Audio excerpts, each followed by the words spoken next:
j'ai eu mon bac, je l'ai eu avec mon sous-bien. Donc je suis trop contente. Chaque année, c'est la même histoire. Il y a ceux qui pleurent parce qu'ils l'ont eu et ceux qui pleurent parce qu'ils ne l'ont pas eu. Les résultats du bac ont été dévoilés ce matin dans l'Académie de Lyon. 80,1%, c'est le taux de réussite cette année au premier groupe, soit 1 point de plus qu'en 2013. On est très contente, très rassurée. Ça fait du bien parce que l'attente c'est horrible. On voulait juste l'avoir, c'est ce qui compte et après on est libre. Et si certains frôlent même la mention très bien. 15 en philosophie. En littéraire, c'est un peu compliqué à avoir. Et puis le 19 en droit. D'autres, en revanche, devront se contenter du rattrapage. J'ai un peu raté la philo, hein. C'est un peu compliqué pour moi. C'est un peu décevant, mais enfin, voilà, c'est une chance qu'ils nous donnent, donc on va la prendre, quoi, et puis on va tout faire pour. Reste pour ces lycéens à réviser tout le week-end. Le rattrapage est prévu mercredi.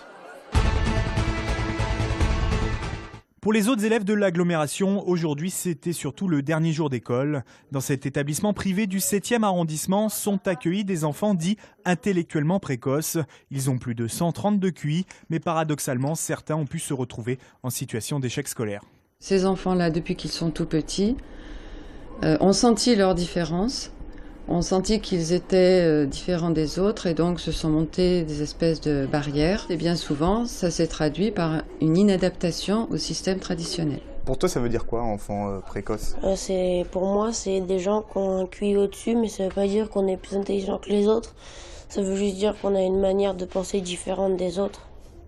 En plus des matières classiques, il y a des options comme le théâtre ou le chinois. Les professeurs doivent faire en sorte que les élèves ne s'ennuient jamais. Le but, c'est de ne pas les laisser dans l'inactivité. Parce qu'un élève précoce qui est inactif, c'est un élève qui va perturber la classe. Il ne le fait pas exprès, hein, mais c'est plus fort que lui, il a besoin qu'on s'occupe de lui.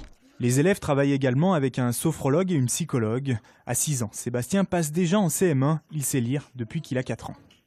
En CP, on faisait de la lecture, mais ça me plaisait pas, j'avais déjà appris. De la primaire jusqu'à la seconde, il y a pour l'instant une quinzaine d'élèves. Les inscriptions sont ouvertes pour la rentrée prochaine. L'école est bien sûr payante, entre 5 000 et 6 000 € l'année.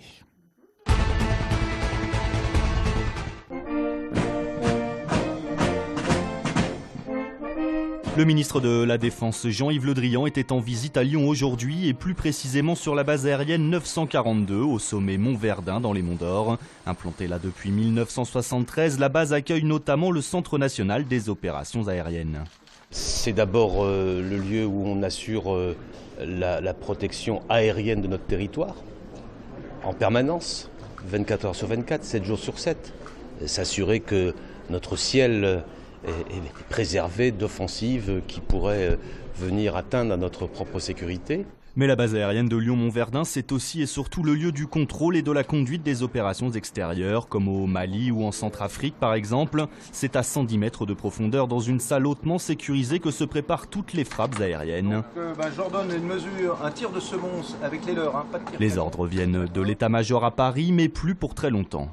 Mon poste, ainsi que tout l'état-major, sera bientôt, cet été, implanté totalement à Lyon. Mais depuis 2 ans, je suis à Lyon 2 ou 3 fois par semaine. Mais on symbolise l'importance de Lyon dans ce commandement. Actuellement, 1300 personnes travaillent sur la base aérienne. Avec ces nouvelles arrivées, le nombre devrait passer à plus de 1500. Bellecour s'est préparé à accueillir la foule des grands jours ce soir pour le quart de finale France-Allemagne. Un écran géant de 62 mètres carrés a été installé pour permettre aux Lyonnais de suivre ensemble et en plein air le match des Bleus à partir de 18 h. Un barriérage spécifique a aussi été déployé pour accueillir ici entre 5 et 10 000 personnes. Bonjour, je dois changer mes freins. Un bon coup de pub pour le match France-Allemagne. Une entreprise lyonnaise spécialisée dans l'entretien et l'équipement automobile a réalisé ce spot diffusé pour l'occasion. Changeons vos plaquettes à partir de 49 €. Ah, à ces prix-là, ça doit pas être de la top qualité. On incite notre sélectionneur à rechercher des experts pour performer dans la surface de réparation allemande.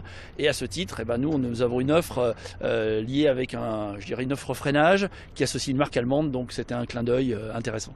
Et un spot télé lors d'un match comme celui-ci, pour une entreprise, c'est un sacré investissement.